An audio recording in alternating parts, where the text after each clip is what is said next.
Welcome and cheers to the post-game drink, PowerMizzou.com's weekly post-game show. We will do this after every Missouri football game. And tonight's was not ideal. Hang on, I'm playing with cameras here. There we go.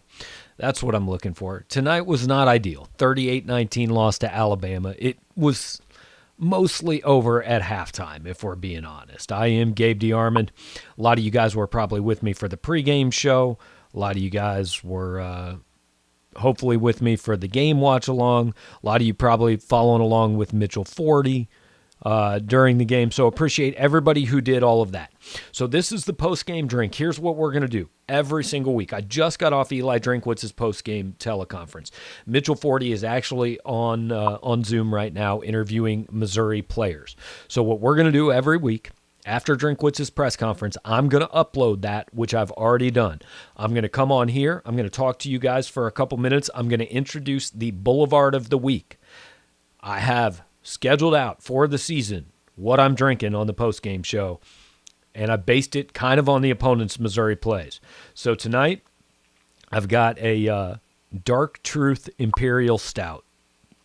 It's a good drink, but I picked it because I kind of thought there was a pretty good chance Missouri was going to be facing some dark truths after this one. That's the case. I've got a spare here. There may be a point I have to run down and get a third one. It just depends on how many calls we get. So what we're going to do is we're going to play Eli Drinkwitz's press conference. That runs about, I want to say I was on there about 10 to 12 minutes. So we'll play that for you guys. We'll come back. We'll start taking calls. We're not going to take calls until we're back from Drinkwitz's press conference. I will give you the number then. We'll put it on the screen. We'll talk to you guys for as long as we've got calls. You're more than welcome to comment on the YouTube page, and I will put those on the screen as well when I can. But we want this to be interactive. We want to take calls. We want to talk to you guys. So here's Eli Drinkwitz, and then we'll be back to talk about the 38-19 loss to Alabama. Yeah, first off, just want to say I'm proud of this football team. To even have a football game tonight with all the different things we've battled the last 7 months. Hats off to both Alabama and to us to field a team. Proud of the fight that our team displayed at the end. Could have easily gone a lot of different ways when the offense fumbled that first possession in the second half, and we didn't. We all stuck together, got a little momentum. With that next drive, got a field goal, and then obviously scored on that next drive. After the turnover, and so saw some fight there at the end, and that was important. But bottom line, we didn't play well enough on either side of the ball. We're in special teams to win the game tonight. We had 2 turnovers, one in the special teams and then one on the offensive side of the ball. And then defensively, and we got to get off the field on third down. They're 9 of 14. Just not good enough. So got a lot of work to do on both sides of the ball, and that's where we're going to start tomorrow. First question, guys, comes from Peter Baugh from The Athletic. Peter, go ahead. Hi, Eli. What kind of led to your decision to start Sean tonight, and how do you kind of evaluate his performance? I thought Sean gave us the best chance to move the ball with his legs and in some of the read game we were going to try. He'd played in some games before, so he had that experience against some of these guys. And I thought he handled it well.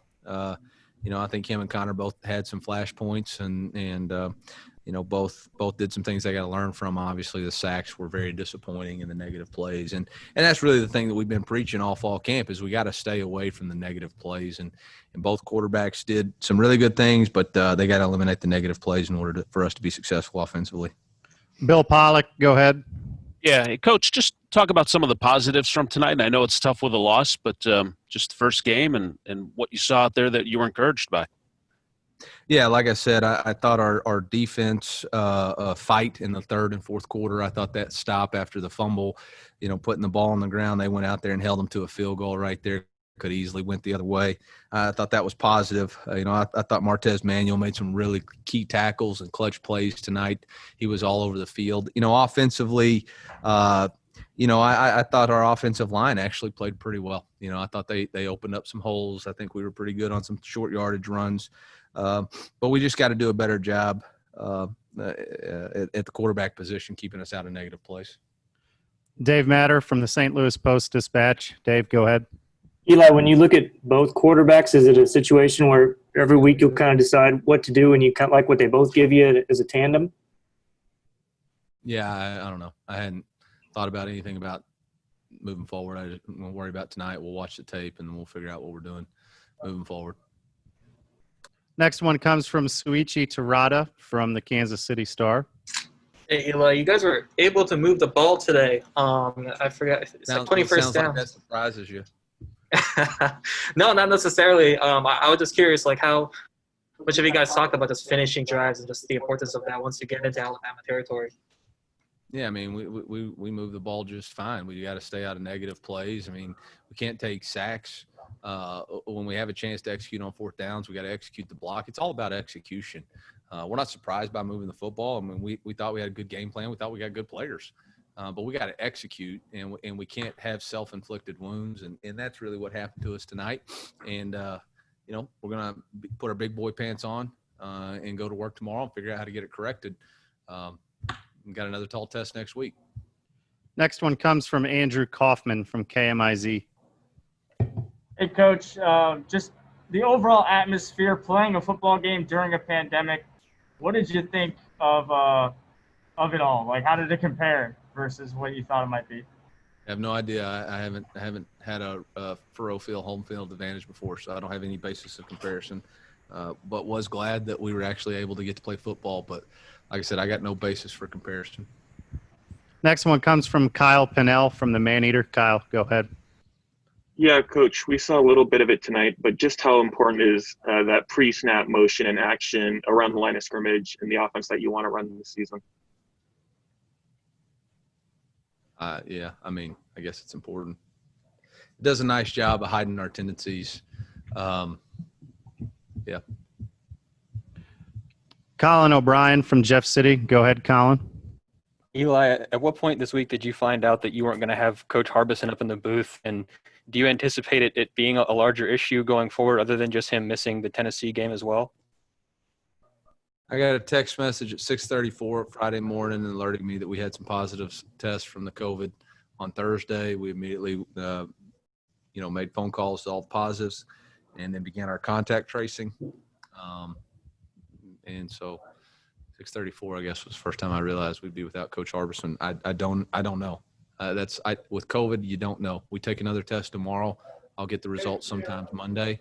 We'll make an adjustment there. We take another test Tuesday. I'll get the results Wednesday. I'll make another adjustment there. We take a test Thursday. I'll get the results Friday morning at 6:34, and I'll make another adjustment there.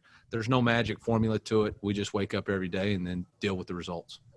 Mitch Forty from Power Mizzou. Mitch, go ahead. Eli had a little bit of issues connecting to Zoom, but I don't think this was asked. The defense struggled a little bit to get off the field on third down, especially in the first half. Do you chalk that up more to the pass rush needing to get to the quarterback sooner, or coverage, or a combination of both? Works all together. I mean, that saying a little bit's being nice. They were 9 for 14 on third downs. I mean, that's not good enough. We talked about that was going to be the key to winning the game was how we did on third down. We started fast with 3 and out. And then after that, we just didn't do enough. We had a chance to hit him right there down there in the goal line. I think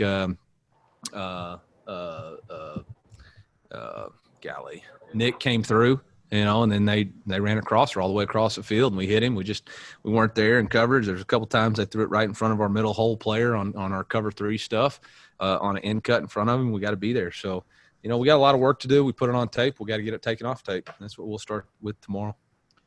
Eric Blum from the Columbia Daily Tribune. Eric, go ahead.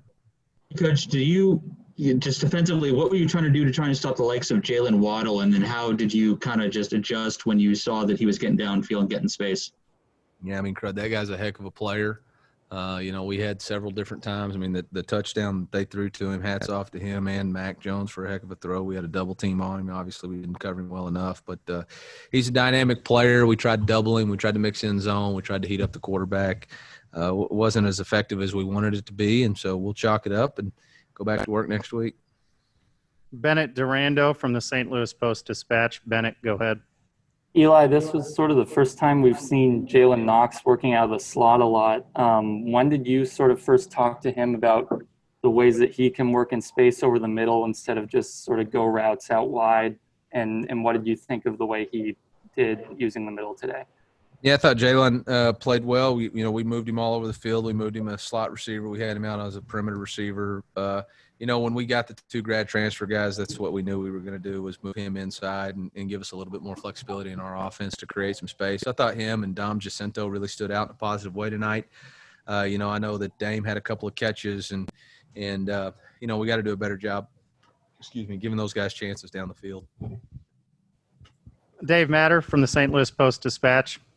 What more can you say about your offensive line? Zeke Powell just joined your program, seems like weeks ago, and he's your starting left tackle. What do you think you saw from that group? I saw a lot of fight. I really did. I thought those guys answered the bell. I don't think it was an issue of not being good enough at all. I thought our guys fought. I thought they opened up some holes. I probably didn't give them enough chances in the run game to really get it going in the first half, and that's on me as a play caller. Thought Larry Roundtree ran really hard, and I got to get him some more runs. Peter Baugh from The Athletic. Peter, go ahead. Eli, you actually just touched on this. I was going to ask about what you kind of saw from Larry's performance tonight, and how did you think he did out there? Yeah, he's a fighter. I mean, that's the number one thing. He's a fighter. He runs tough. He runs physical. It means the world to him, and I got to do a better job feeding him. Next one comes from Mitchell 40 from Power Mizzou. Mitch, go ahead. Obviously, we don't have a baseline to compare, your offense in the past, but it seemed to me like there weren't a ton of shots down the field. Was that called on your end, or the quarterbacks kind of taking what they were given? Yeah, it's my fault. Jack Sobel from the Man-Eater. Jack, go ahead. Coach, what did you make of the performances of the freshmen Rakestraw and Abrams Drain? I think Ennis got a chance to compete a lot. I think he ended up playing a little bit more than we probably wanted him to, just because of the injuries of other guys. Chris did some good things. Didn't affect the game negatively or positively, but did a nice job when he got in there and his contributions. All right, the last one for Coach is going to come from Eric Blum from the Columbia Daily Tribune. Eric. You kind of mentioned it there, but did you get a chance to talk about the condition of Jarvis Ware and, what's his status going forward?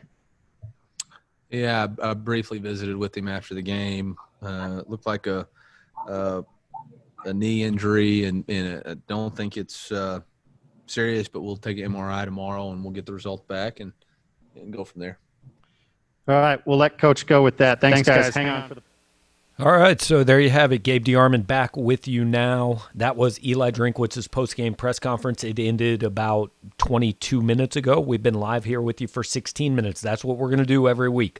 We're going to record Coach's press conference. We're going to start the post-game show with that, and then we are going to open the show up to you guys. And here is how we're doing that. 573-234-4935 is the number. I have Skype open. That is our Skype number. If you guys call that, I should be able to answer it and then, add you, at least the audio, to this feed. So we are going to take calls. We're going to do the best we can. Like, this is a learning experience for us, guys. We've never done this before, but we've got a call coming in, so we're going to see how this goes. Yeah, this is Gabe DeArmond, post-game drink. Who am I talking with? Hey, Gabe, this is Jim Bob. How are you? Jim Bob out in Wyoming. What's up, man? How are you? Yeah, first time watcher, first time caller, so. First time it's happened. I know that. I appreciate the format. This is really fun. I guess, Gabe, the question I'd have for you, and I'm happy to get in here early on this, is if you could give me on both sides of the ball what you saw, both like the most positive thing and the most maybe negative thing you're worried about for the season going forward, I'd appreciate it. And with that, I'll turn my volume back up and hang up. All right, Jim Bob, appreciate it, man. Thanks for calling. Look, I think the most the most impressive thing overall that I saw is that this team didn't quit. This team kept playing. They kept, fighting, kept trying to make plays late into this game. But specifically on offense, man, I love the way Larry Roundtree ran the ball. And it's the way Larry Roundtree has run the ball really the entire time he's been at Missouri. The kid runs hard. He gives everything he's got. He's not the fastest guy, but he's fast enough. He's not the biggest guy, but he's big enough. I was impressed with him, and I like that Drinkwood said in the post game he needed to give him more carries. Because I agree. I would have given him 30 tonight, to be quite honest with you. Defensively, man, Tyree Gillespie seemed to make every play in the first quarter and a half. Nick Bolton, we know what he is, right? I mean, it's not a surprise that he was around the ball a lot, but really liked what we saw out of Tyree Gillespie. And we got another call coming in. This one from the 573. Who we talking with? Reagan. What's up, Reagan? How you doing, man? Pretty good. What's on your mind? Am I crazy for being encouraged by that Missouri performance? Like, obviously it's Bama, but the defense looks pretty good. Mm-hmm. And the offense, I like the scheme from the offense. And I liked how they got the ball to Jalen. I just was wondering what your thoughts were, which you kind of gave to the last answer, but I want to hear it. Yeah, no, I agree with you. I mean, I think there are a lot of reasons to like what you saw. Now, I think we probably have to admit, hey, Bama probably could have scored 50 if it wanted to, right? They let up a little in the second half, but no, I think there's a lot of things to like, and I agree with you on the offense. I mean, I was kind of torn on that. I like the creativity of it. I didn't think it was the right thing to do against Alabama, if that makes sense. Like, absolutely. Running Jalen Knox on sweeps, running speed options, it's not going to work against Alabama, but if that's your offense, that's what you need to do. So I think you can see that work against some teams. I'm not sure this is the team it's going to work against, but no, I don't think you're crazy at all. You don't want to be at the position where you're encouraged by a 38-19 loss that was over at halftime, right? But a lot of teams are going to lose a lot worse to Alabama. I don't think you're crazy at all, man. All right. Thank you, Gabe. Yeah, appreciate it. Appreciate the call, man. Hope to talk to you again, Reagan. So hey, look, we know the technology works now, right, guys? We can talk to you. There's the number right on the screen. We're going to keep it up the whole time. I'm going to also make sure to I'm going to put up some scores for you guys. The SEC scores are going to run across the bottom. We got another call coming in. This is from 785. This is like Manhattan, Kansas, I think. Are we talking to somebody from the Manhattan area? Not at the moment, but normally, Gabe, absolutely. This is Dan. Hey, Dan, what's going on, man? How are you? I'm doing pretty well. I think I'm encouraged like most people are for the most part. The thing I wanted to ask you about is I guess we have an actual special teams coach now, and this kid they brought in to be the kicker looks encouraging. I know we had that muff punt, but I'm just kind of wondering if I feel like that might win us some games over the years, that we've kind of lost attention to special teams at times, and that there's just some encouraging things there, I guess, and kind of a lack of penalties too. Like it wasn't like a really undisciplined, stupid team like we've seen on occasion. Totally agree. Look, it's one game, right? I mean, I'm sure there was probably a game in Barry Odom's career where they only had 2 or 3 penalties, but it was noticeable tonight. There were a couple instances, because I don't think you can coach this out of guys in 2 weeks. There were a couple times I noticed. I know Martez Manuel did it once, and somebody else did it once, where they kind of stood over and flexed over a Bama guy where they were down 35-6. I'm not a huge fan of that, but overall discipline to me looked way better. Harrison Mevis looked like he can kick.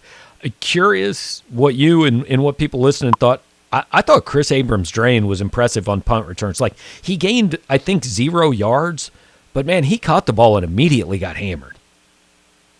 Mm-hmm. So I agree with you. I saw things I like. And they had one nice kickoff return, too, that they got a late hit added to. Yeah. No, I just like I said, there's a lot of small things, but I think it's a lot to like, and I like this idea, Gabe. So I'll keep listening. Thanks. Appreciate it, man. Good to hear from you, Dan. Hope everybody's doing well, and thanks for calling in, and hope we make this a regular occurrence. So, like I was saying, yeah, before we get the call from Dan, like, hey guys, this technology works. There's the phone number, 573-234-4935.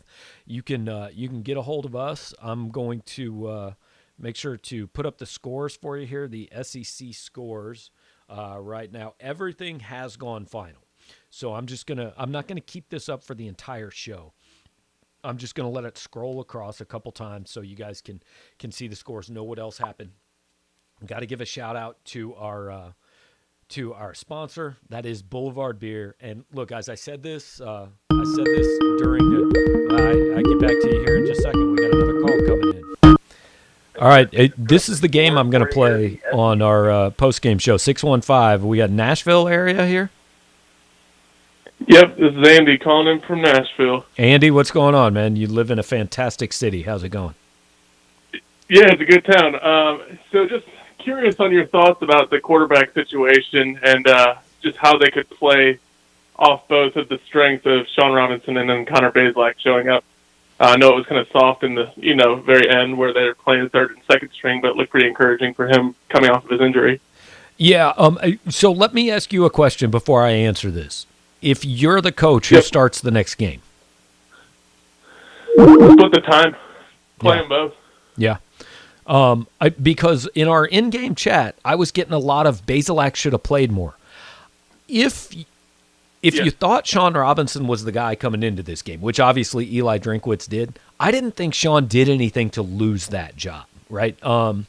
I still think he's the guy. Now, look, he took one terrible sack he shouldn't take, and he threw one lateral he shouldn't throw, but he's trying to make a play. He was running for his life a lot of the night. Bazelak had one nice drive, but he came in, also that last drive of the game, man, he missed two wide open guys. I think we have a tendency to the guy we see less of, because we see less of him, we don't see him fail as much, and we want to see more of him. I think Sean Robinson's the guy right now. That doesn't mean I'd never play Bazelak. I'd play him, but I think Sean Robinson is the guy. He did a couple things that you don't love, but you got to remember he hadn't played a football game in 2 years. So Andy, appreciate the call, man. I got another one coming in, so I'm going to let you go and hope to talk to you again down the road this season. All right. Hey, 832 area code. I got to admit, I have no idea where that is. Who are we talking to here? This is Patrick Aarons. I'm actually, it's a Houston area code, live in Edmond, Oklahoma. Okay. Cool. Yeah. So all over the map. I tell you what, really, I was pretty impressed with, again, going with the right expectations of this game. You got to come away, like, there were some positives. I think anybody who's paid attention realized the talent level is going to be a negative towards Missouri coming into the season anyway. There's just a talent shortfall. Looking at the quarterback, though, I'm kind of like with you. I'm a little shocked with I guess I shouldn't be shocked, but with the Bazelak number of people that are really supporting him. I thought Robinson did okay, made some mistakes. It happens when you're playing against Bama. You're going to make some bad mental mistakes against them. It just happens. I guess it goes back to the favorite player on a team that just lost is always the backup quarterback. Going forward to the next game, I can't imagine Drinkwitz makes any changes, but I was wondering if from what you saw, do you see anything that would be a major item of change other than like what he said in the post game, which was Roundtree? We've got to feed him more. But other than that, I really don't see much more of a major change that you would see compared to what we saw. Yeah, no, if you're making major changes based off having lost a game to Alabama, like you're way too reactionary to be a head coach. That's really all there is to it.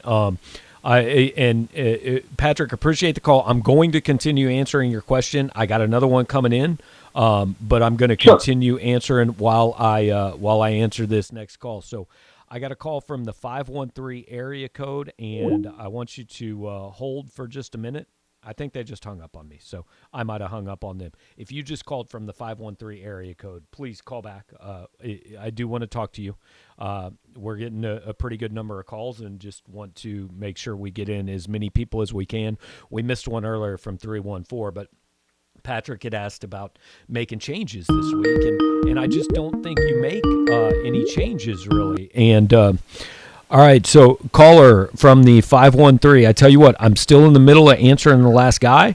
I'm going to put you on mute for just a second, but I got you here, and I will get back to you in just a second. So, no, I don't think you make any changes based off this. Like, tonight did not change my expectation for the season. Tonight went pretty similar to what I thought. I picked 38-10. It was 38-13. That's not to say I'm good at picking games. I'm awful at picking games. My wife laughs at me all the time. But, tonight was exactly what I expected. And I don't think you change anything going to Tennessee. Tennessee beat South Carolina 31-27 tonight. I think you should go into Knoxville thinking you have a chance to win that football game and see what happens. So, all right, caller from the 513. Tell me where the 513 is and who I'm talking to. This is Eric, also known as Tiger in Cincy, calling from Cincinnati. Awesome. Appreciate it, man. Thanks for doing this, Gabe. We really appreciate it. So with Sheeran opting out tonight, that brings it to 6. You expect that maybe all of those people are not going to be back next year. What's that going to do for the scholarship count for next year with only being able to bring in 25 people? Yeah, that's an interesting deal, right? I mean, I think you have to admit that, especially guys opting out this week, it's got to be a possibility they're not coming back. Because, again, I want to stress, I'm not trying to question anybody's reasons for opting out. Like, everybody has their own things going on, and whatever they are, they are. But, I mean, this kid just opted out sometime in the last 2 days, right? That's kind of a little bit strange. Now, that doesn't mean it's not valid. That doesn't mean anything. But, yeah, I think we have to assume at least probably half those guys are gone come next year, for whether that's their choice, coach's choice, whatever it might be. And I'm not saying Sheeran's one of them. I don't know that. I haven't talked to Chris all year, so I can't say that. But, yeah, it's definitely going to be something to follow, no question about it. Are you guys going to get more of a chance to interact with the players at some point? And usually after a game, you would have more options to interview players, right? Right. Well, and I want to be clear. Mitchell is currently, I think he's probably done now, but he got on a Zoom with however many players they allowed. The way we're doing things this year, I'm immediately jumping on this right after coach's call. Mitch is talking to the players, and he's going to have some quotes and stuff from them that'll be on the site, obviously, and then we'll talk about that, and he'll join me on Wednesday night. But just the way we're doing coverage this year, this is kind of my focus on game day. Like I've been obviously live for about 6.5 hours now, and so I'm focused here. He's focused more on the site. But Mitch is talking to players, but I wanted to get this started so we could take calls from you guys. So I kind of skipped out on the players. Now, obviously, we're not going to talk to Chris Sheeran at this point. Like, they're not going to give us a guy who opted out. But, yeah, after games and then on Tuesday at 5:30 is when we get players on Zoom. I think we got 4 or 5 last week. And, like, on the pregame show, I had the Larry Roundtree interview. We'll try to do that a couple times a week for you guys. So, great. Thanks so much for doing this, Gabe. Really appreciate it. Yeah, appreciate you calling. Thanks a lot, man. And we've got the line free now. And so one of the downsides here is I only have one line. I know I missed a call earlier. I can only talk to one of you at a time. It's just that's the way it works. There's nothing I can do about it. I don't have a producer. I can't take a call and put it on hold. So, please go ahead, continue to call in. I will stay here till you guys are done calling, honestly. I was on air for an hour and a half pregame. I told everybody what I expected. I was on air for 3.5 hours during the game. I told everybody what I thought then. So this doesn't need to be me just talking for 2 hours, right? If that's the case, you guys are good. I'm going to write tomorrow morning. Mitch is writing now. You'll hear what I think. So we want this to really be a chance for you guys to have a chance to talk about what you want to talk about, and appreciate the 4 or 5 call-ins that we've gotten so far, and would certainly encourage more. Well, we've got a break. I want to give a shout out to our sponsor, and that is Boulevard Beer. You see that up in the I'm trying to figure out how to point this out. Yeah, I'm really struggling. I can't. There you go. Right there. Boulevard Beer sponsors the show. It's called the Post Game Drink. Every week, what I'm doing is I'm taking I'm picking a different boulevard based on the team that Missouri is playing. And this week, I chose Boulevard Dark Truth Imperial Stout because, as I said at the beginning, there were going to be some dark truths revealed tonight, and that is how far Missouri has to go. And, look, that's not an insult to Missouri. A lot of teams have a long way to go, but that's why we're drinking Imperial Stout tonight. And we'll see how that goes as we continue. All right, 816. I know where this is. Who am I talking to? Barbecue John. What's up, Barbecue John? How you doing, man? What's on your mind? I'm doing well. I was encouraged by the game today. I noticed that the drink mentioned that Roundtree did good, and he did, and that he should have batting the ball more. How does that look for the future of Beatty? John, how you doing, man? What's on your mind? I'm doing well. I was encouraged by the game today. Appreciate the call. All right, I'll turn off. Okay, cool. Totally. Okay, I think John hung up, but do appreciate the call. Look, Tyler Beatty, I mean, he had a 54-yard touchdown catch in the fourth quarter, right? So I think Tyler Beatty's still going to get plenty of run. They've got a pretty nice 1-2 punch. I think the way to use those guys, I think Larry Roundtree's the bell cow. I think he's the guy that can handle 30 carries a game, 25 carries a game, whatever you want to give him. I'm searching for my bottle opener. There we go.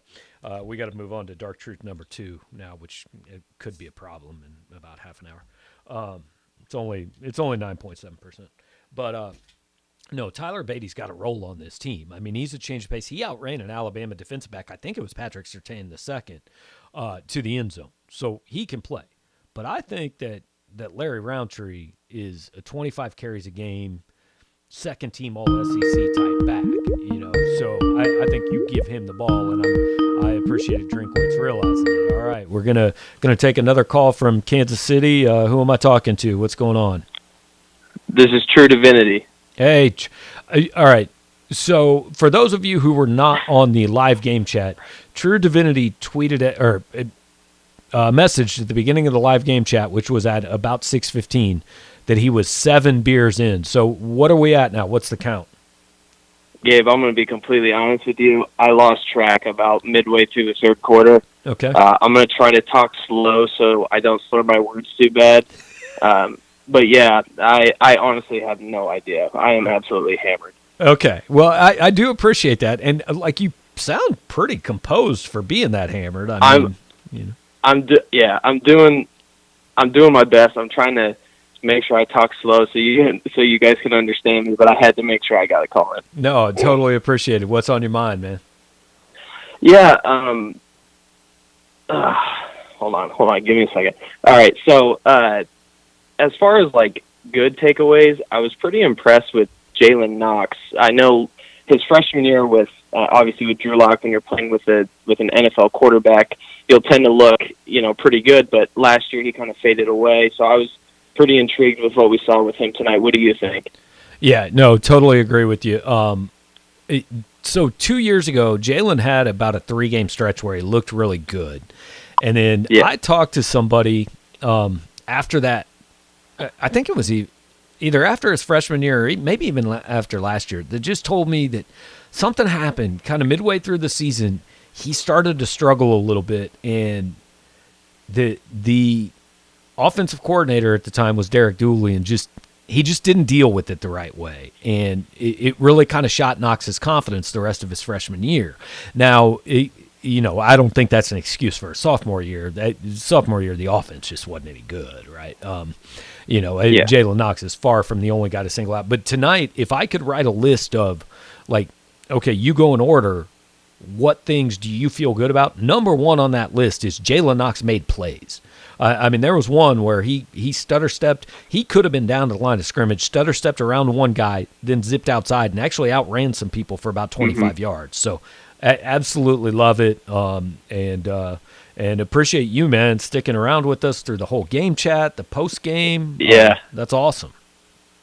Yep, I'm locked in my basement, COVID positive, so I don't have much else to do, so I figured I'd hang out with you guys for a little bit. Yeah, been there, man. My son had it about 2 months ago, and we couldn't leave the house for it. It is no fun. It is no fun at all, but at least you got football to watch, man.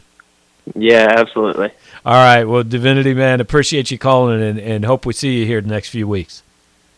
Absolutely. All right, have a good one. Bye-bye. Again, True Divinity, man, he was on the game chat. You guys, they're Bud Light, so, but still, 7 as of 4 hours ago. I'm going to assume we've at least doubled that. So, fairly impressive effort, So I'm gonna start going through. Well, there you go, elite level composure. That's awesome, man. This is why we're doing this, guys. Like it's a different season, right? It's unlike anything we've ever done. This is new for us. It's new for you. But this is sports, and we didn't think we were gonna have football. Right? And now that we do, let's have some fun with it. Let's enjoy this. Let's have a beer or two. Let's talk about the game. And I think it was interesting in talking with people in our game chat. I was actually pretty happy, and I've been pretty impressed with the reaction to hear people say, man, I want to win games, but I'm mostly happy just to have games to watch, right? And that's I think that's a good outlook. Like, this Missouri team is going to struggle a little bit. They could be better than I think they're going to be. No question. They could overachieve. I picked them 3-7. They could be better than that. But there are going to be some tough nights. Tonight was a tough night. But you got to watch football. You got to have a beer with it. It's 11,000 of you got to go. So let's appreciate that. It's fun. Let's appreciate the effort from guys like True Divinity who powered through well over half a case, certainly, and still managed to come on with us. So what I'm going to do now, while we don't have a call, I'm going to go through some of these comments and just kind of see what we have now. I'm going way back. All right, I'm just going to kind of pick some of these out and put them on the screen for you guys to see. I'm going to have a beer or drink a beer, not a whole beer. I'm going to give Bob Douglas his chance to be Mitchell Forty's biggest fan. Mitchell is working his ass off in the press box right now. I have been in my home office. I frankly think I showed a significant amount of restraint not opening a beer till the game was over. So we're going to make up for lost time again. 9.7%. That's a grown-up beer. There's no Bud Light on this podcast. So here we go. Trying to scroll through. Yeah, Chuck knows what the dark truth is. Honestly, I don't think I've ever bought this before. I have had it. I've been on the Boulevard tour and have had it, but I don't think I've ever actually purchased it before until right now. So, here we go. We got a 314. This may have been the guy I had to skip earlier. So, we got a 314 call. Caller, who am I talking to, man? What's up? Not much, man. You're talking to Scott. I'm actually in Virginia, but I still have my... At one point, you were in St. Louis, I assume, yeah. Yeah, I went back when I was a Mizzou guy. Okay. What's on your mind, man? So I was just wondering what you thought of the grad transfer receivers. I noticed that Kiki really wasn't involved too much. Hazleton looked like he had some drops at the beginning. They might have just been nerves, but I was curious what you saw out of those two guys and how they're going to progress moving forward. Yeah, I was surprised because I expect Kiki Chisholm to be this team's leading receiver. Honestly, based on everything we've heard out of camp, I think he's going to be the guy. And I think he had maybe one target. It was the long pass from Basilak, I think, in the first quarter or first half. But that was it in the first half. He caught a couple balls in the second half. Hazleton ended, I think, with 9 targets, and he did have a couple drops early, but I think not just nerves. Like, he didn't practice much, right? He had a hamstring. It was honestly a surprise to most of us. He was on the depth chart, to be honest with you. So I think that was part of it. I think he'll get there.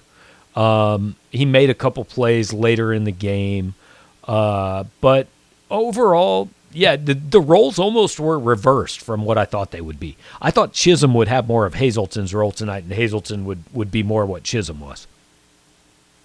Now, I know you guys don't really get to watch the practices like normal, but do you think that has to do with having 2 quarterbacks? Maybe one of them is, more comfortable with Robinson than they are with Basilak and vice versa? Yeah, it could be. I mean, I think probably, honestly, what it is more is probably the scheme, because I think this staff thought 4 months ago or whatever that Damon Hazleton was going to be the number 1 receiver.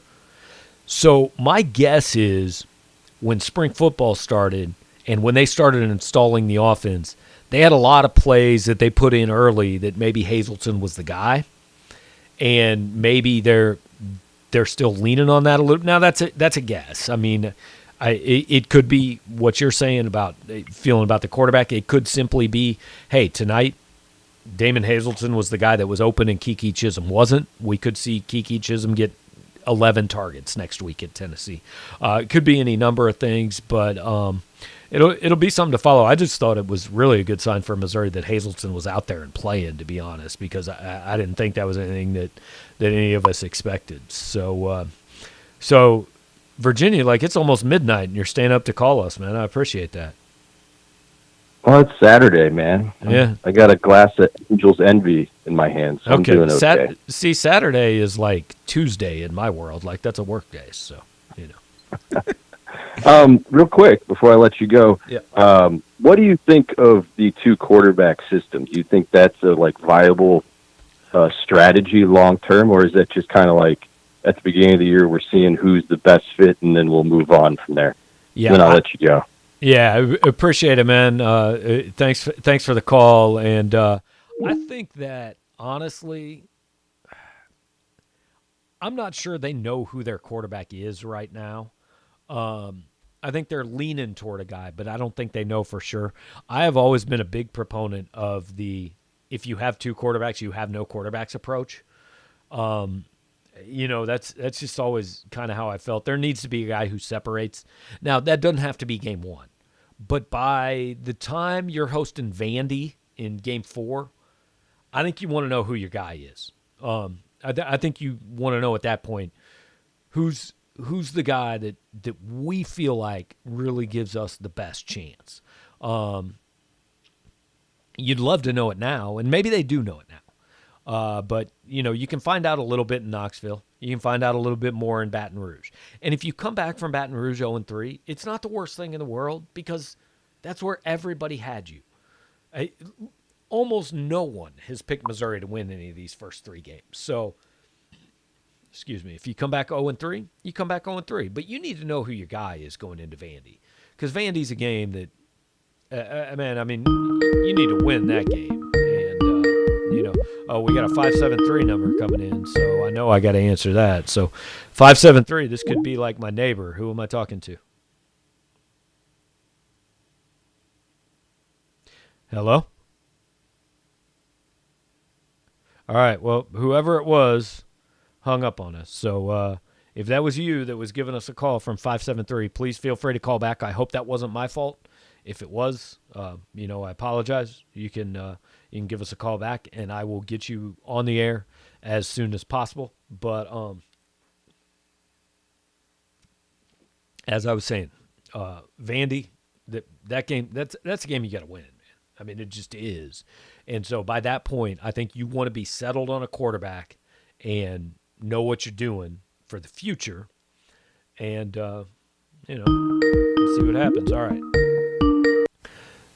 Now we got a 573 number. Is this the caller I just hung up on? No, this is Justin. All right. What's up, Justin? How you doing, man? What's on your mind? Hey, I'm doing, Gabe. Thanks for doing this, man. I really appreciate it. First thing, I think Ennis Rakestraw, as a true freshman, I wanted to get your thoughts on him tonight. First game against Alabama. I think for me, I was just happy to see he didn't look too lost out there. Yeah, I agree. I mean, the moment didn't look too big for him.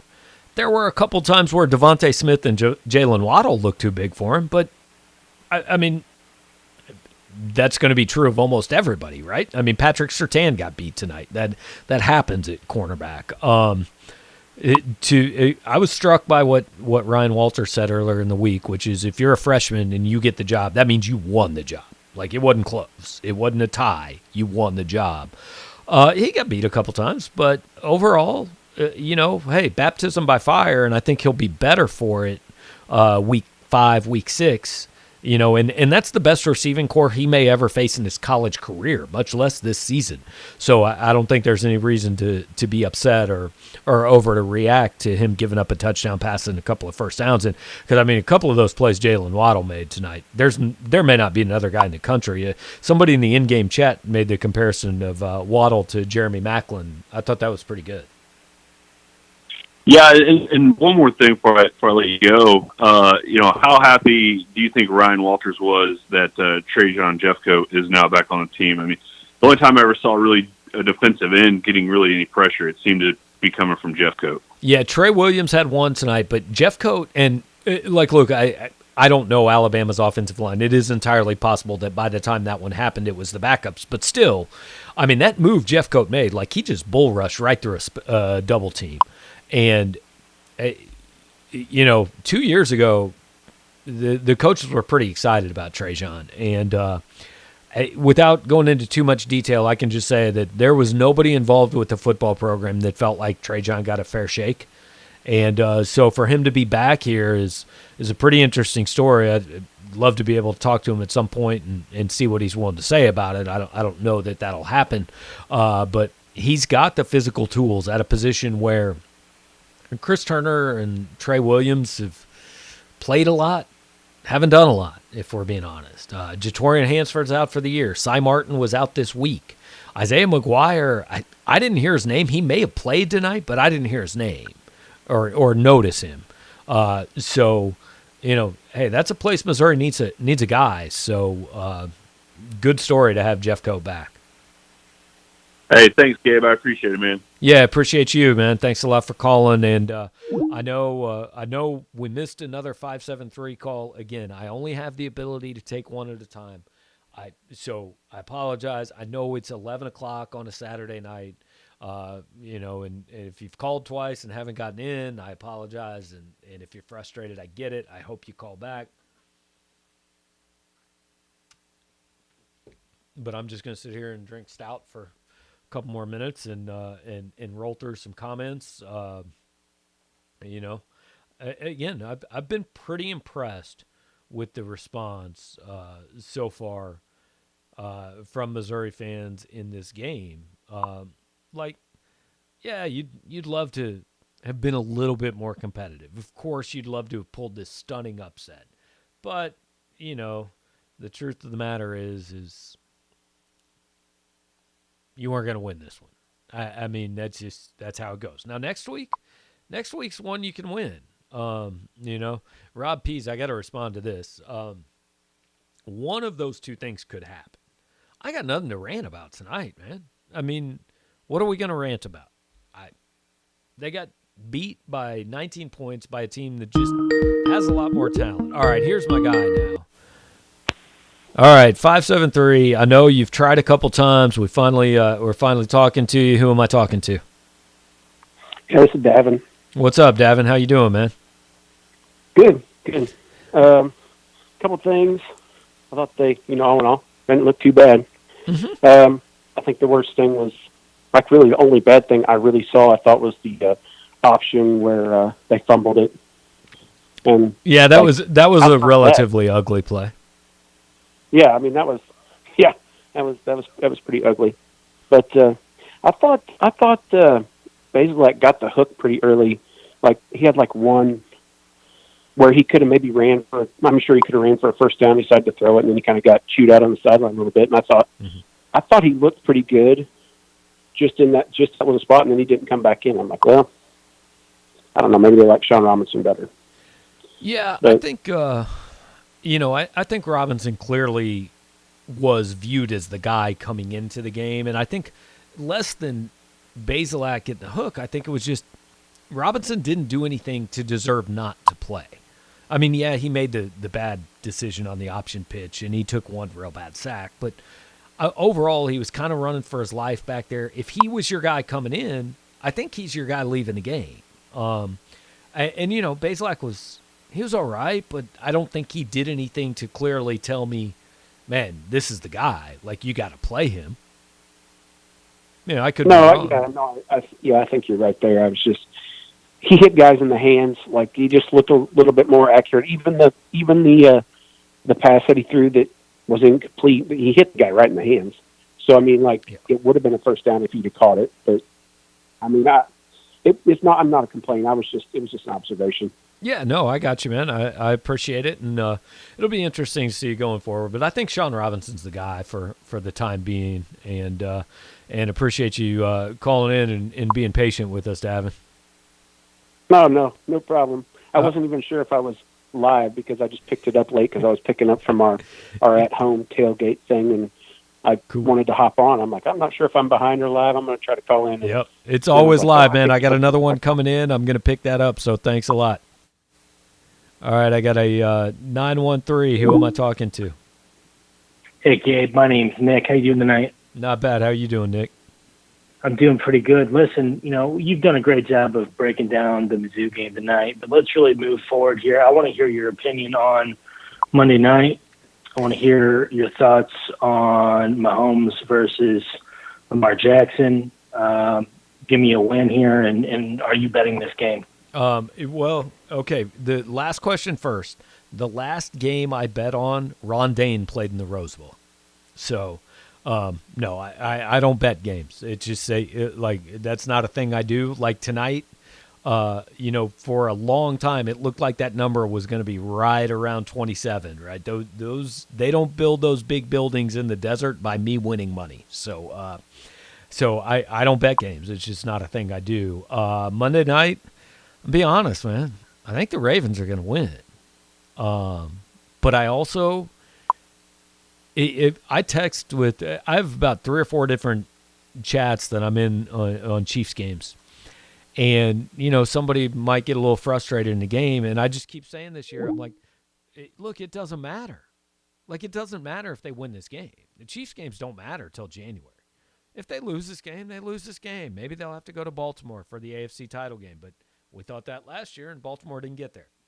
So I think the Ravens win Monday night. I could be wrong. I mean, I've learned enough. I would never bet a penny of someone else's money against Patrick Mahomes.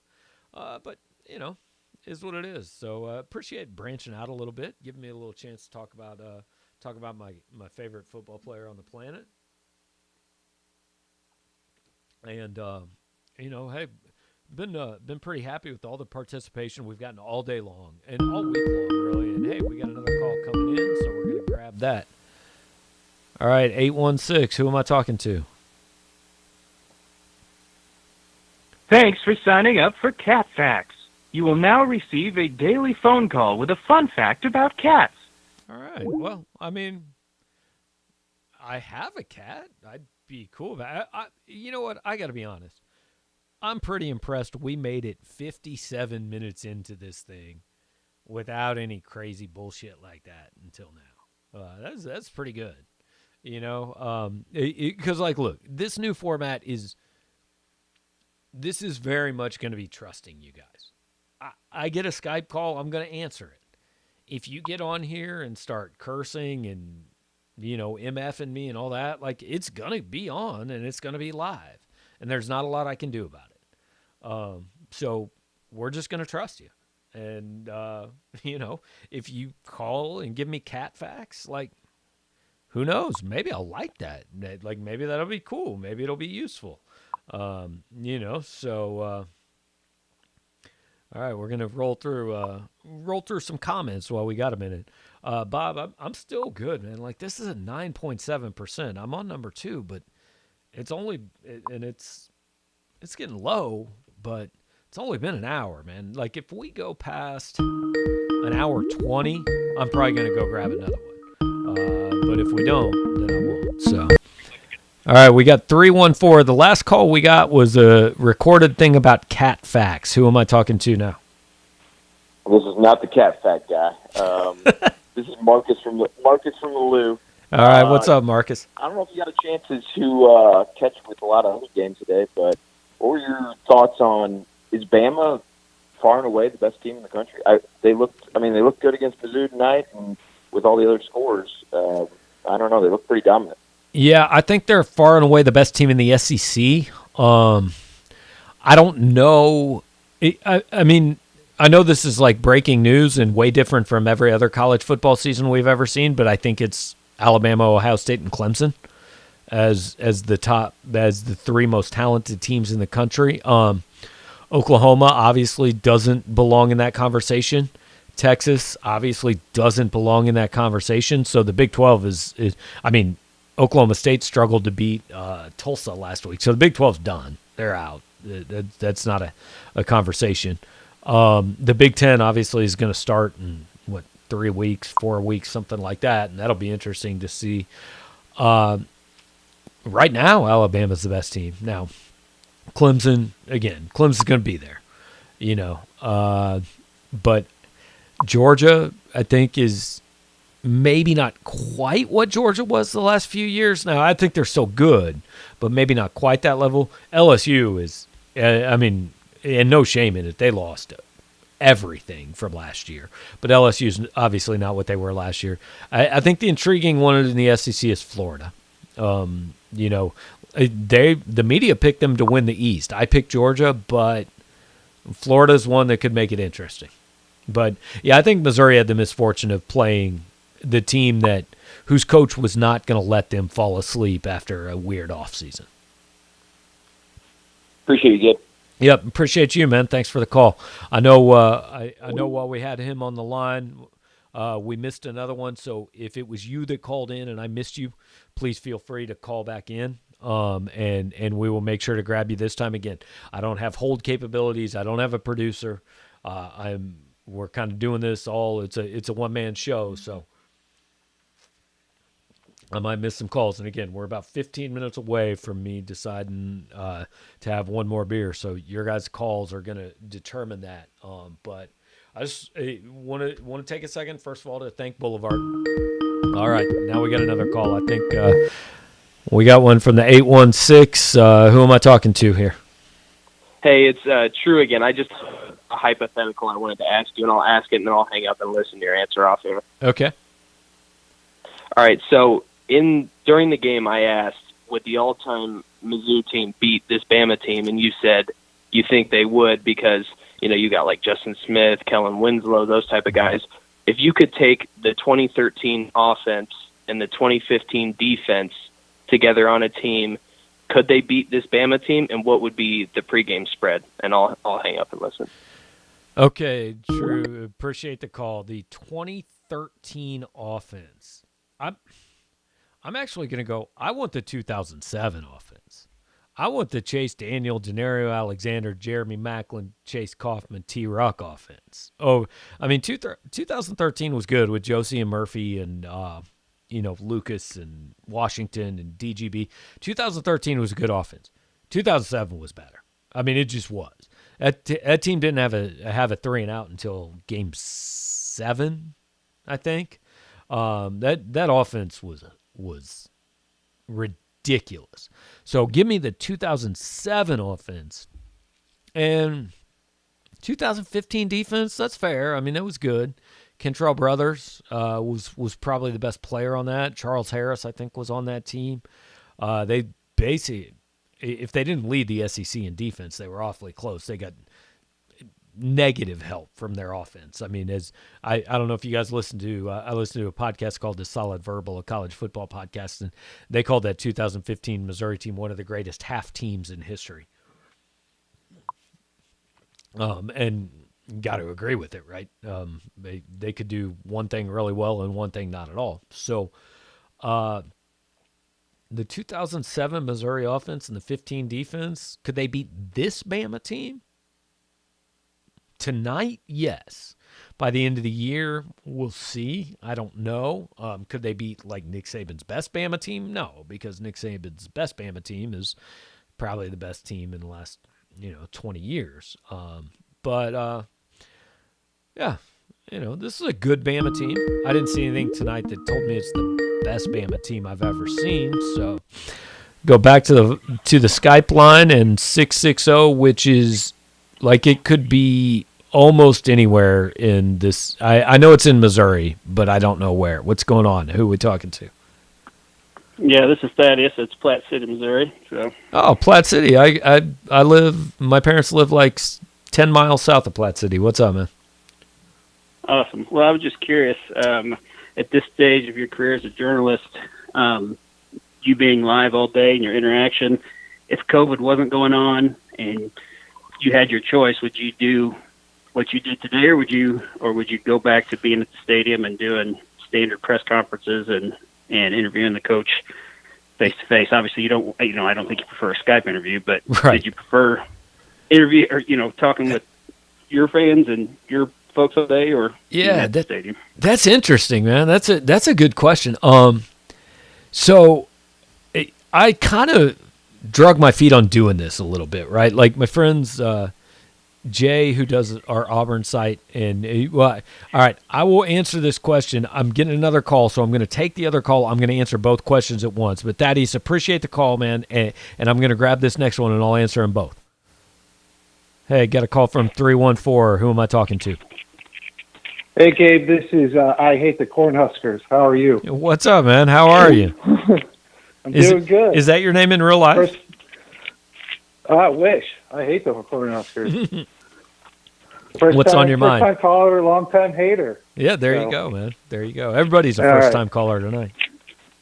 Yeah, I love the Gabe After Dark. It's awesome. Appreciate it. So, hey, how come we haven't been able to recruit any better defensive ends than Trey Williams and Chris Turner in 3 years?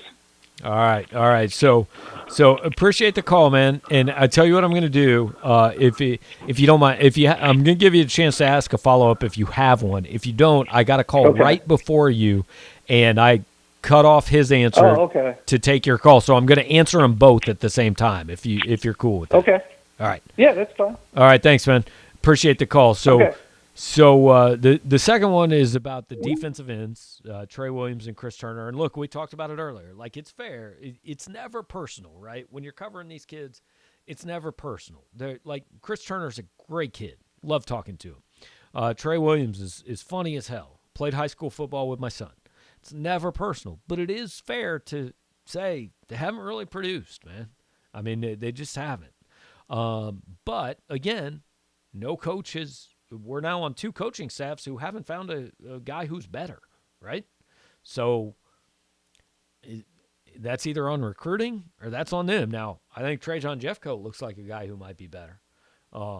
He looked put together tonight, and that's pretty good after a year off football. But no question, it's an issue, man. It is an issue. And why? I don't really know, especially for a school that built its reputation on producing defensive ends and defensive linemen. Now, I want to go back to the call before that from Thaddeus.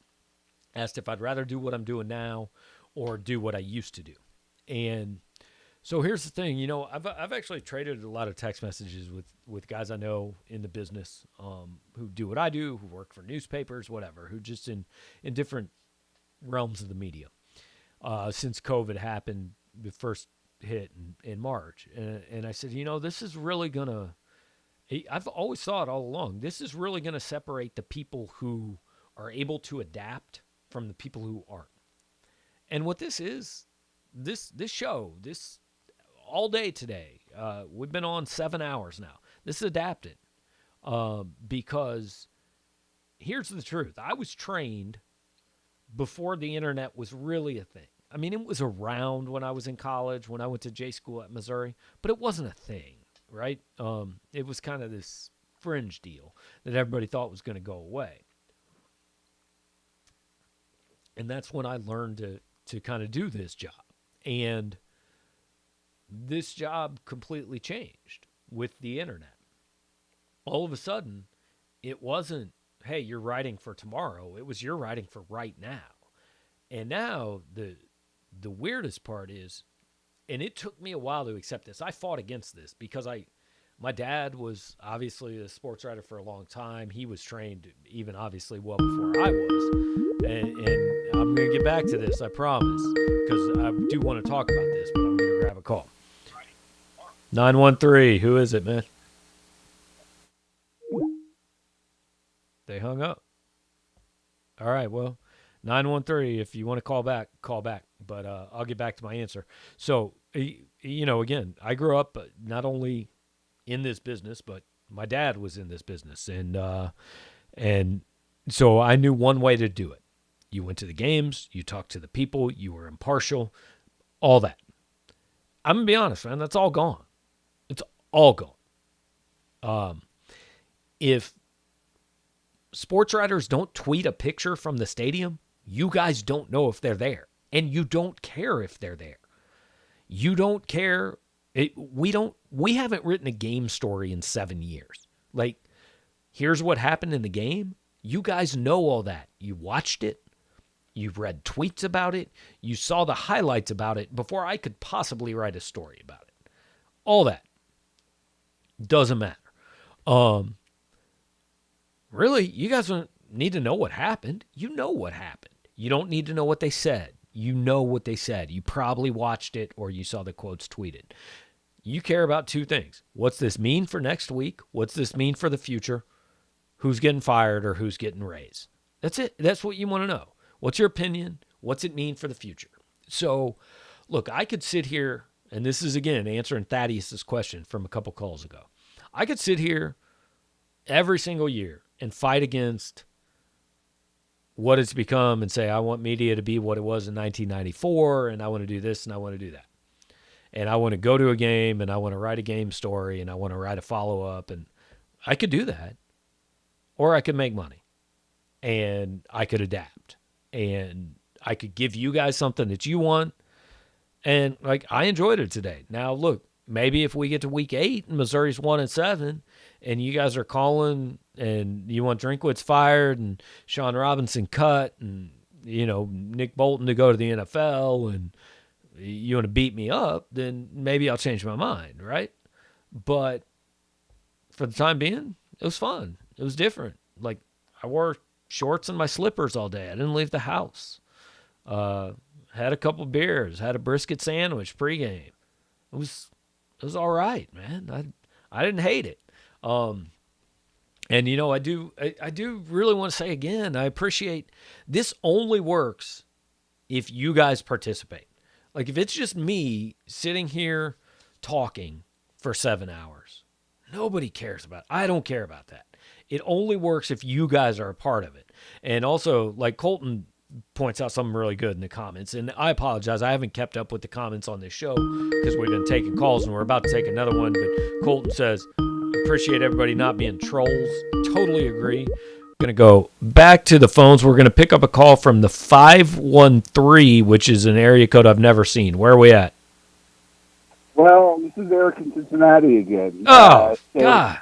I didn't know where it was 10 minutes ago either, did I? Yeah. So anyway, the question I have for you, coming back to the question about the defensive ends and the lack of pressure on the quarterback, it seems like we haven't had any pressure on the quarterback from the defensive end since Coach Cool got canned. After Odom 2015 came as defensive coordinator. Yeah. I mean, do you think it's the coaching that's giving us the lack of production from defensive end? I mean, the fact that, I mean, they were plucking all these guys that were 2 stars and 3 stars out and getting remarkable results. But when Coach School was the coach there.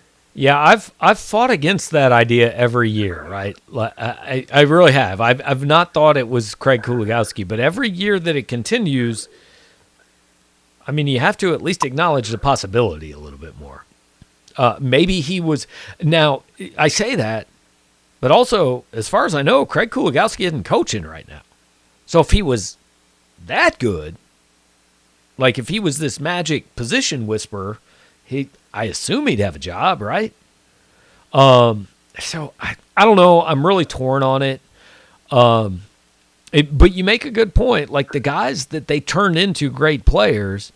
I mean, Coney Ely was a 4-star, and I think Shane Ray might have been, but Marcus Golden wasn't, and Charles Harris wasn't, and Ryan Madison wasn't, and Stryker Shulock wasn't, and Brian Smith wasn't, and I wish I had an answer, but like I say all the time, sometimes the best thing you can say is I don't know, and I don't know what the truth is. I think probably Kuligowski had a little bit to do with it, and probably they just have recruited guys or signed guys who aren't quite as good. I mean, from the reporting, it doesn't sound like he's a very good human being that gets along with other people. But I mean, aside from that, do you tolerate somebody like that if he can put out good players? I don't know the answer to that. Yeah, I think you tolerate it to a certain point, but I think there reaches a point where you don't tolerate it, and I think the Kuligowski Odom relationship would never have worked. Craig Kuligowski wanted to be the defensive coordinator, and Pinkel hired Barry Odom to be the defensive coordinator. And after that day, that relationship was never going to work. There was no way once Barry Odom was head coach that Craig Kuligowski was going to be the defensive line coach. It wasn't going to happen. So, all right, man. Hey, appreciate you calling back. Maybe next time you call, I will actually recognize you're from Cincinnati. All right, have a good one, man. Thanks for calling. I know we missed a call there. Had a buzz in while I was on the phone with him. So if that was you, please call back. Again, we'll stick here. Like there is no time limit on this. This is the beauty of being on the internet, right? Here we go. 913. We're gonna take this. 913. Who are we talking to? This is Pat. What's up, Pat? Where you at, man? KC. Okay. What's going on? Not too much. All right. What's on your mind? Just talk about the game. Yeah? What about the game? You know. All right. Thanks, Pat. Point. Hello, 314. Who am I talking to? All right, I got people hanging up on me. We may be reaching the point where people have had a lot of drinks and think it's fun just to call in, and that's cool. If that's it, we're good, man. I mean, True Divinity had like 76 beers, and he called in and got through a call. So, I know it can be done, but if that was 314, if you just tried to call and something went wrong, please feel free to call back. So, like I was saying, I mean, this is the internet, man. There's no limit. We'll be here till you guys are done calling. All right, we got 816. 816, who are we talking to? I know it can be done, but if that was 314, you just tried to call and something went wrong. 816, your speakers are up. What's up? There's no limit. We'll be here till you guys are done.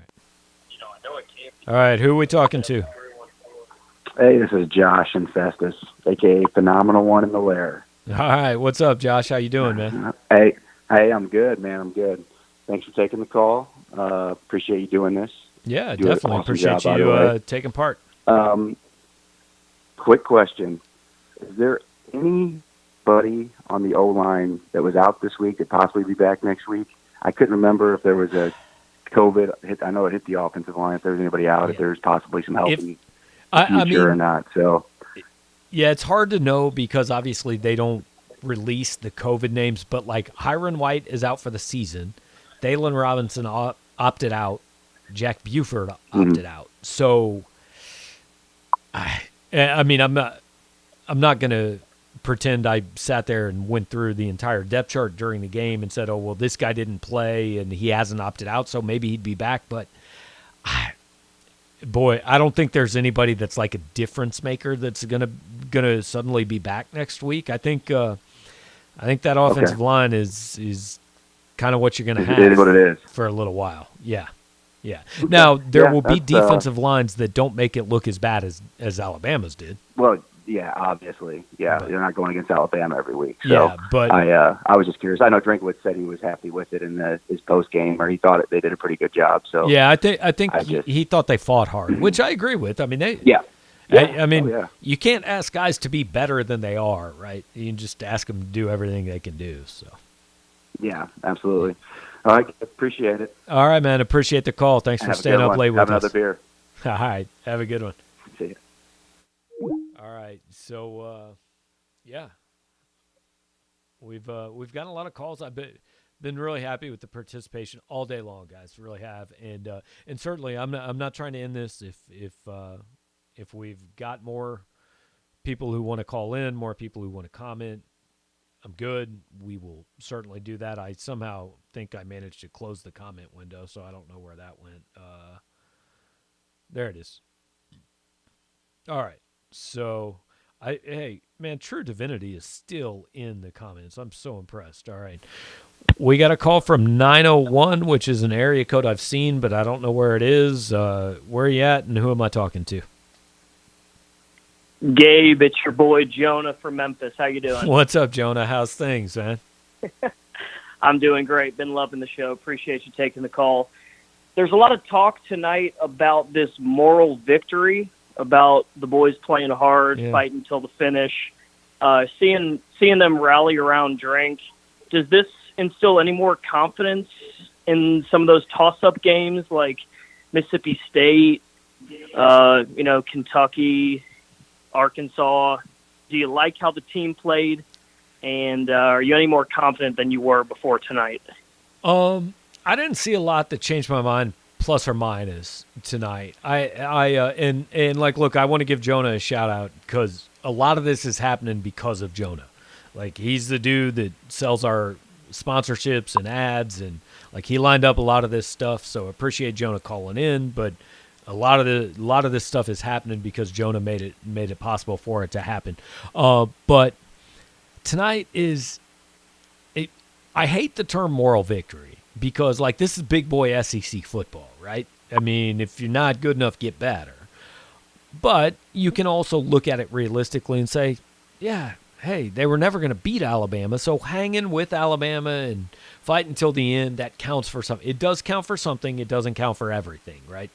I didn't see anything that made me completely change my outlook one way or the other on this season. I saw some things that impressed me, saw some things that concerned me. They continue to fight. They played hard. They clearly like the coach, want to play for him, all that. The talent level also isn't quite there. We're just being honest about it, right? So 50-50. I picked them 3-7 before the season. I'd probably pick them 3-7 if I went through it tomorrow. But I saw some things tonight that I guess if I had to say, did I see more things that made me think it could be better or more things that made me think it could be worse? I'd say I saw more things that made me think it could be better. So appreciate you staying up late with Gabe. us. Of course, you're the man. All right, Jonah. Go drink, Gabe. I need one, but like it's all the way downstairs, and I don't want to just like walk away for 5 minutes. So we'll see how it goes. All right. All right. Have a good one, Talk man. Thanks. All right. So, it was very serious about what I said about Jonah. Jonah has helped us out a ton, Every time you guys scroll past an ad, every time you click on an ad to get some free fries at Billiards or 10% off at 573 Tees or whatever, that's Jonah. And this is I know this isn't the time you guys love, but I do need to take 60 seconds to thank the people that have made everything we're doing this week and this season possible. 573 Tees sponsors the 573 report at 7:30 on Wednesday night. That's me and Mitchell 40 taking questions from fans. Burger Smokehouse sponsored the pregame at-home tailgate show where we took comments, we had interviews, we talked to an Alabama beat writer, we kind of set the scene for the day. Call and Gentry Law Group in Jeff City, they made the in-game stuff possible, where we're talking with fans during the game, having a chat. We had a good, usually between 40 and 50 people most of the night on there, just talking about the game, offering a little commentary, updating you guys on what else happened in the SEC, all that.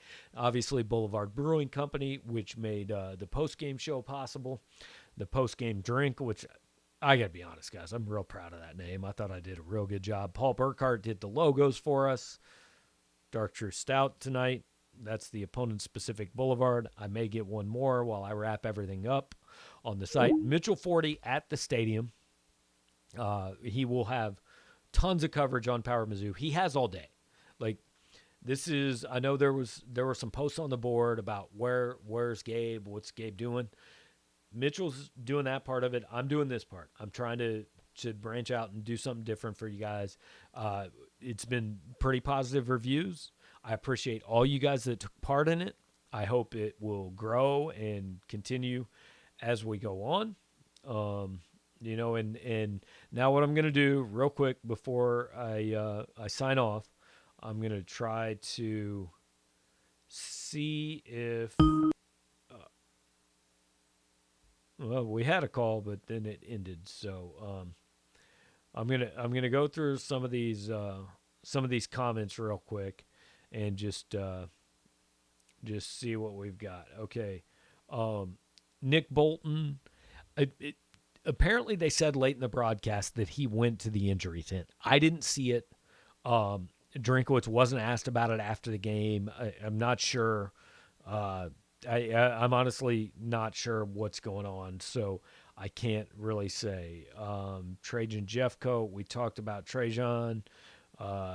Joe, appreciate you listening, man. And, I just want to get your guys' comments. Those of you who are watching, even if you're not calling in, I want to get the comments on the screen so you guys know, hey, I'm seeing them, and we appreciate you guys doing that. All right, we got a 573 call coming in. 573, who am I talking to? This is A-Fried. So Drink got me pretty encouraged with his recruiting ability, with his tenacity on the recruiting trail, but pretty worried about the O-line. I mean, they got nobody coming in, and with how poor it looks right now, that's the key to it all. If you can't have an O-line, then the rest of it's not going to matter. So any optimism on the recruiting trail there, or what's the outlook? Totally agree. I tell you what, I got another call coming in. I'm going to answer that and then answer both your questions. A-Freed, appreciate the call, man. So 816, who am I talking to? That's the key with all. You can't have a line.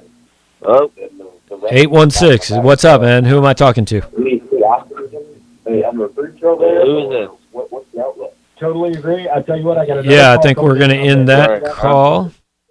All right, so A-Freed was asking about the offensive line. Sorry for cutting you off for some guy who may not have known who he was calling.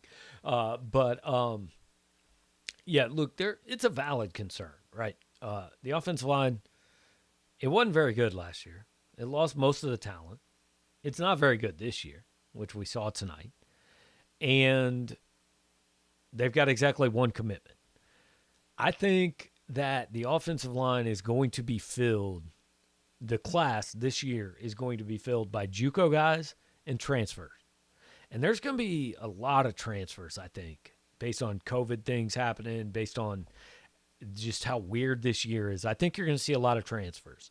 And I think they're mostly going to be immediately eligible because I think that's the thing that's going to pass probably with the NCAA pretty soon. So I think you could see whether it's grad transfers or just younger guys immediately eligible. I think they're mining that. But it is a concern. I think what you have to hope for is that they're playing guys this year that aren't ready, but next year will be ready. And I know that's just blind faith, man. It's nothing more than that. I'm not telling you it's true. I'm just telling you it's what you have to hope for, right? So it's a concern, absolutely valid concern. We saw it tonight. Sean Robinson was absolutely running for his life, no question about it. So, it's going to be a fight, but not everybody's going to make that line look as bad as Bama made it look. So, again, going to scroll through some of the comments. All right, Reagan said he tried to call in again, asked what you want to see specifically out of the Tennessee game. I'll be honest. Here's what you need to see out of Tennessee. You need to see a team that has a chance to win in the fourth quarter. I think that is a necessity next week. All right, 816, who are we talking to? Hey, this is Keith from the land of Innertub. What's up, Keith? I love the land of Innertub. It's one of my favorite lands. Oh, yeah, it's great. Yeah, what's going on? It was great seeing the team out on the field again after all this time. Yep. And I look at it as, this is the toughest game they'll have all season. And so it ought to be the competition won't be, quite like it was tonight the rest of the way. No, you're 100% right. Like, this is, and I was torn before the game. Is this the worst time to play Alabama, or is this the best time to play Alabama? I mean, I don't know. You got to play them at some point. I mean, it's probably a loss no matter what. But you're right. This is the toughest game they're going to have all year, man. No doubt about it. So, it can only get easier from here, right? Yeah, that's right. Hey, enjoy the show. Appreciate it, man. Thanks for doing this. Thank you for calling in. Right. And look, if you just call up and say you reference Innertub, I will let you on every single time. I knew you would. All right, Keith. Have a good one, man. All right. All right. Thanks. Bye. All right. Appreciate the call from Keith. And again, like, look, I will stay here as long as you guys want to call. I kind of planned probably midnight, something like that. But I'm going to go through these comments and okay. So Skylar wants to know his thoughts from around the league. Look, LSU lost the most of any team in the history of college football. I thought Mississippi State would make that close. I did not think Mississippi State would win. Pretty damn impressive from Mike Leach. All right, we got 314. Who are we talking with? Hey, Gabe, it's Marcus from the Lou again. Hey, Marcus, how you doing, man? Good, brother.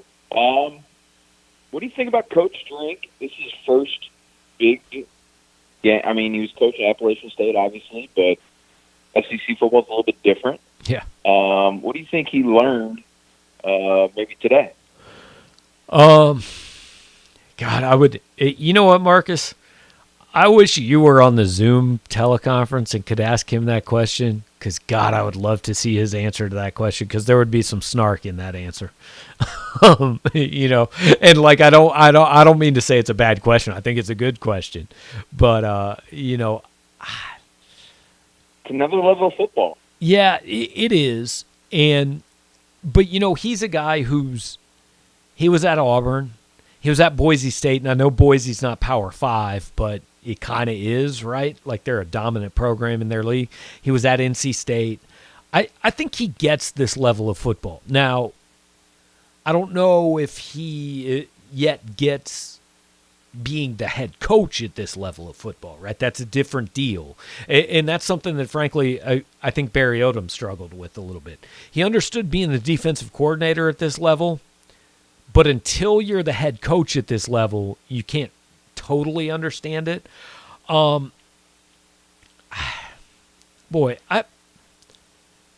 what did he learn tonight? I'm not sure. I don't want to say I'm not sure he learned anything because that sounds bad, right? But I don't know. I just don't know what you take out of a game against a team that is so clearly. Well, here's what I learned. I think don't run wide against Alabama, right? Don't run jet sweeps and options against Alabama. It's not going to work. And hopefully he learned that too. Hopefully he learned next time I play a team like Alabama, I hand the ball to Larry Roundtree 33 times to let him run up the gut and hope I average 3.3 yards a carry and move the chains. But as far as like a big picture thing, I don't know that there was a lesson to be learned tonight because it kind of wasn't a fair fight. Does that make sense? Makes complete sense, but I was just asking, going from stepping up a level and playing a team like Bama, and this is your job at day to day. Yeah, it's a different job. Yeah, no, I totally agree with you. I think it's I think though it takes probably a full year to learn and appreciate those lessons, and it takes probably another year after that for someone in the media to gain your trust enough to ask you that question and have you answer it. So we're getting another call. Appreciate the call, Marcus. Thanks, man. 573, what's going on? Who am I talking to? Hey, Gabe. I'm super greedy, but I'm also super drunk. It's Reagan again. What's up, Reagan? How you doing, man? You answered my question about Tennessee and wanting to see them be competitive in the fourth quarter, but what do you think are the keys to the game to win that Tennessee game if Mizzou's going to pull that off? Yeah, this is a weird season because I spent so much of the summer convinced we weren't going to have football that I didn't dive into what every team is bringing back, and I don't know as much about every team as I would know in a normal season. The extent of my knowledge about Tennessee right now is that Jarrett Guarantano is back as the quarterback, and Jeremy Pruitt is the coach, and they won at South Carolina tonight. That's pretty much what I know. So, I will admit to that being my fault, but I spent so much of the summer, just pissed off that, well, this isn't going to happen, and how am I going to fill 6 months, that I didn't really. I don't know as much about some of Missouri's opponents, and I need to learn in the week. So having obviously Tennessee played at the same time Missouri did, I was watching the Missouri game. Having obviously not seen Tennessee tonight, I don't think I'm even qualified right now to say this is what they can or can't do. This is what Missouri can or can't do. So it's going to take me a couple days to answer that question. All right. To be quite honest with you, but the first key is no matter who they're playing, to actually block somebody. So, we're getting another call. I appreciate it, Reagan. Thanks, man. I'm going to jump to the next one. 901. I learned a few minutes ago this is Memphis. What's up? This is Memphis, and this is Matt calling, a recent Mizzou grad. All right. Recent, in May? Recent, last year. Okay. So it's pretty recent. All right. Congratulations. I just want to say, thank you. This is a very creative thing you're doing, and I appreciate it. It's a great way for you to connect with the fans, and I've enjoyed watching throughout the night. So I appreciate that, Gabe. All right, appreciate you. Wanted to get your thoughts on Roundtree.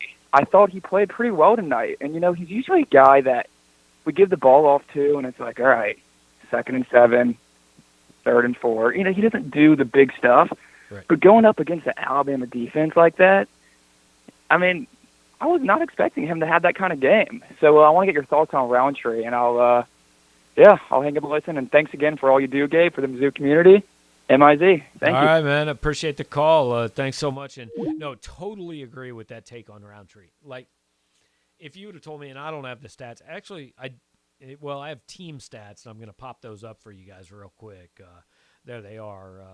Mizzou ran for 69 yards, but that was hurt by Sean Robinson, taking a 20-yard sack. Sean Robinson, I think, had negative 35 yards rushing, something like that. So that changed the numbers. Roundtree, last I looked, had 65, 66 yards, something like that. I'm not sure what number he ended up with, but no, he looked good tonight, man. He ran tough. I said earlier tonight, he's not the fastest guy, but he's fast enough. He's not the biggest guy, but he's big enough, right? I was really, really impressed with him.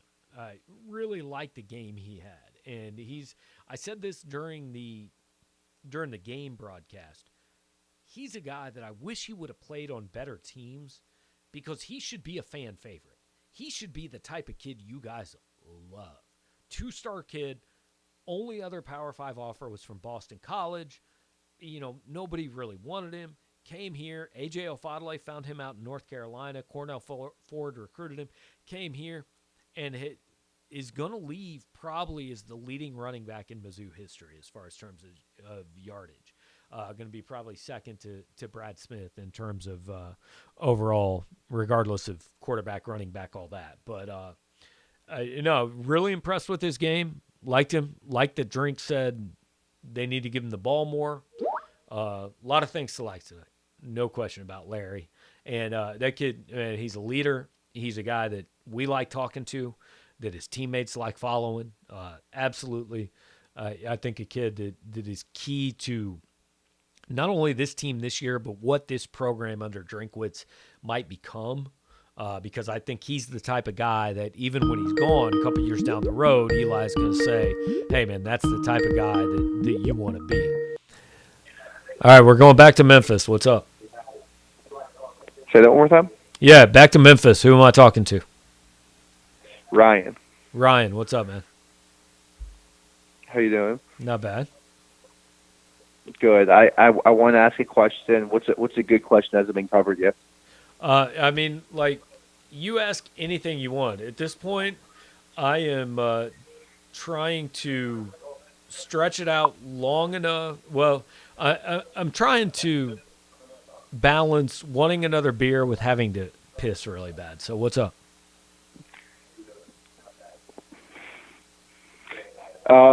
What I really am curious about is what's happening next. What's gonna happen versus Tennessee? Yeah. I think, and I'm gonna hang up and answer your question off the air, but appreciate the call, Ryan. Thanks, man. What's gonna happen? Obviously, I have no idea. But I think this is a game again, like we were talking about earlier.